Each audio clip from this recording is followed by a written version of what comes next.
주회와 묵상 사이, 설교와 나눔 사이, 말씀은 힘이다. 날마다 주님과. 오늘 우리에게 주시는 하나님의 말씀 고린도 후서 1장 23절에서 2장 4절까지 말씀입니다. 오늘 말씀은요, 사도 바울이 고린도 교인들에게 어떤 마음으로 그들에게 방문하지 않고 다른 곳으로 이동하여 서신으로 대신하였는지에 대해서 말씀하고 있습니다. 오늘 본문 말씀의 핵심 키워드는 근심이라는 것과 또한 기쁨이라는 것입니다. 이 기쁨은 사랑이란 말도 대신할 수 있습니다. 다른 말로 하면 사도 바울이 그렇게 행동한 이유는 뭐냐면 너희를 근심하지 않게 하기 위해서고 너희를 아끼려 함이다 라고 얘기합니다. 23절 말씀 보시면 너희를 아끼려 함이라 되어 있고 2장 2절에 보면 너희를 근심하게 한다면 이라고 얘기하고 있죠. 무슨 말입니까? 너희를 근심하지 않게 하기 위해서 내가 너희를 방문하지 않았고 또한 이 서신으로 대신하고 있다. 이걸 얘기하고 있습니다. 그럼 그 서신은 무엇입니까? 이 서신은요, 사도 바울이 에베소에서 쓴 서신인데 지금은 남아있지 않습니다. 잃어버린 서신입니다.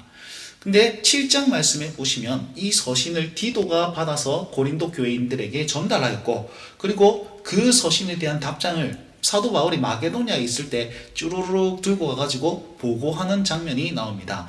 그래서 이 서신은 실존했으나 지금은 어떤 내용인지 모릅니다. 하지만 추측해보건대 근심의 서신, 눈물의 서신은 사도 바울의 지극히 개인적인 이야기를 담았고 그 마음을 쏟아내었다라고 추측할 수 있습니다. 4절 말씀에 보시면 이렇게 나와 있습니다. 내 마음에 큰 눌림과 걱정이 있어서 많은 눈물로 너에게 썼다. 이렇게 얘기하고 있습니다. 자기 마음을 거기 다 담았다는 거죠. 그러면 그렇게 담은 이유는 뭡니까? 다른 건 아니에요. 너희를 근심하지 않게 하기 위하고 또한 내가 너희를 향한 사랑이 넘쳐나는 것을 알게 하려 함이다. 이렇게 말하고 있습니다. 사도 바울은 항상 고린도 교인들을 향하여 행동하였고 또 그 중심이 잘 전달되기를 원했단 말이죠. 결국은 사도 바울이 그들을 방문하지 않은 것 또한 이 눈물의 서신을 쓴 것들 최종적인 목적은 뭐냐면 나는 너희들과 같이 교제하는 사람이 되고 싶다. 관계가 회복되길 원한다. 이걸 말씀하고 있는 겁니다. 잘 보시면 24절 말씀에도 이와 같은 뉘앙스로 말씀하시는데 우리가 너희 믿음을 주관하려는 것이 아니요 오직 너희의 기쁨을 돕는 자가 되고 싶다. 이렇게 얘기하고 있죠. 뭐라고 그러죠? 기쁨을 돕는 자라고 얘기합니다. 그러면 그냥 너희들 기쁘게 하겠다 이런 뜻이 아니고요. 너희는 나를 기쁘게 할 자다 이렇게 말씀하고 있습니다. 2절 말씀 보시면 너희를 근심하게 한다면 내가 근심하게 한 자밖에 나를 기쁘게 할 자가 누구냐? 말이 좀 어렵습니다.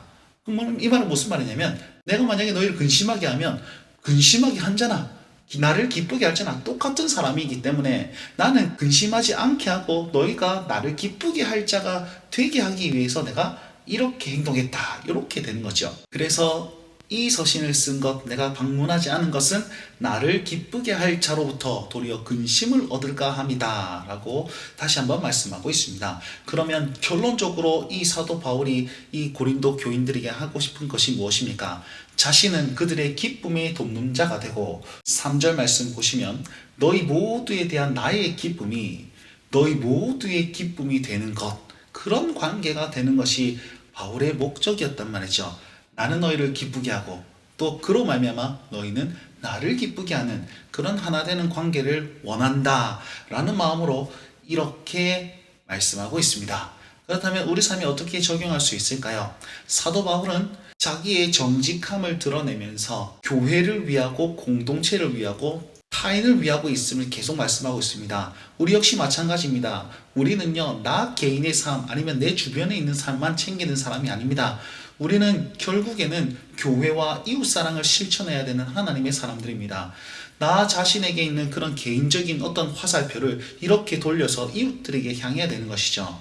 자, 오늘 하루 살아가는 동안에 내가 아껴야 될 사람 누군가, 내가 도와야 될 사람은 누군가, 내가 사랑해야 되고 또 내가 기쁨에 돕는 자로 나아가야 될 자랑은 누군가, 그리고 그 기쁨으로 말미암아서 나를 기쁘게 할 사람은 또 누구인가 한번 고민해 보시면서 연락이 뜸했다면 연락을 한번 해보시거나 아니면 선물을 준비해 보시거나 아니면 그런 사람이 눈에 띄길 기도하는 마음으로 오늘 하루를 사시는 건 어떻습니까? 그래서 구제하고 또 마음을 주고 또 애를 써가면서 같은 교회를 세워나가서 같은 기쁨의 자리를 누릴 수 있는 이 말씀을 듣는 온 성도님들과 그리고 SFC 운동원들 되셨으면 좋겠습니다. 오늘도 이 마음으로 오늘 하루를 살아가십시오. 날마다 주님과